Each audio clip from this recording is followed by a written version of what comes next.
Body dysmorphia. Forever small. Forever chasing your pump. It's like actually madness. Like I still to this day have those days where you throw a t-shirt on and you go, why am I looking skinny today? It's mad. It doesn't make sense. And you're always like looking for those angles and making sure, like, gonna get a photo right. Let's make sure we've got the angles right. Do you think it's a disease?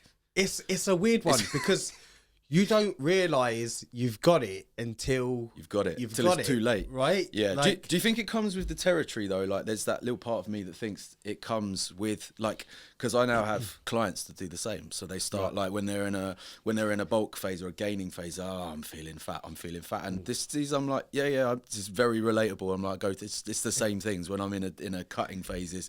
I feel flat. I feel small. I feel flat. I want to up the calories. When you start upping the calories, I'm losing my abs, and then you lose that whole perception of reality, right? Because our version of fat has become warped. Yeah, it's you know what? Even before you even get to your version of fat or being lean as being warped, it's just I feel like you don't really because we're in the gym environment so often, so we're with like-minded people, and then it's only when you go out of that, like maybe you go to a wedding or you go to buy clothes, that you realise that shit. Like, I'm not a normal. This isn't quite how it's supposed to be.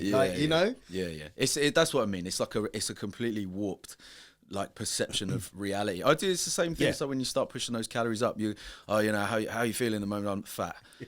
Fat by what stand? By my own standard, like not flipping clinically obese on your missus is just like shut up, go away. Yeah. Like, but she does. She literally. There's times where I'm going bloated and I feel fat, and she's like, I can still see your abs. Yeah.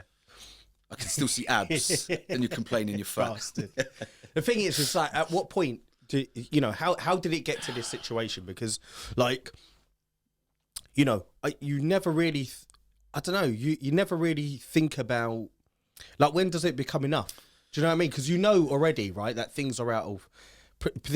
they've passed what's normal. Yeah. So then, does it make you go, you know what? I'm cool to stay here, because I'm not. I'm just like always. It's but just then this like is more what I'm saying. And then what happens? Like, where do you end up? Yeah, and I think this is where. Did you mean to end up there?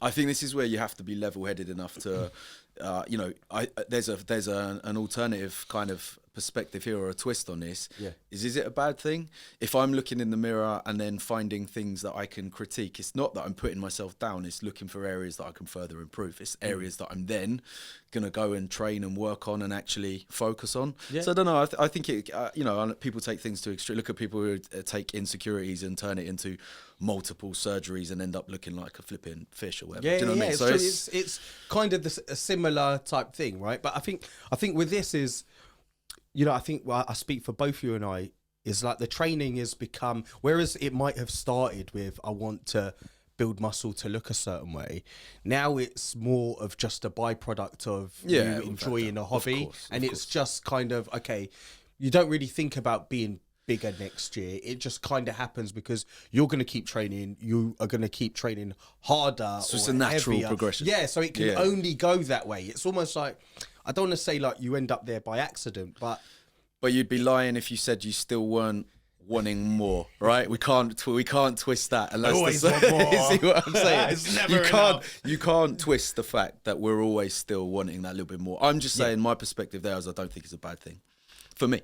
Yeah, no, you're not wrong. You're not wrong, because it takes the same habits, right? That that build your business, that build your career, or improve your quality of life, your relationships with your family, right? It's all of those things take dedication, commitment, effort, right? Repeatability, and they all result in self-growth. Yeah, exactly. So long may the gains continue. So body dysmorphia, it's real.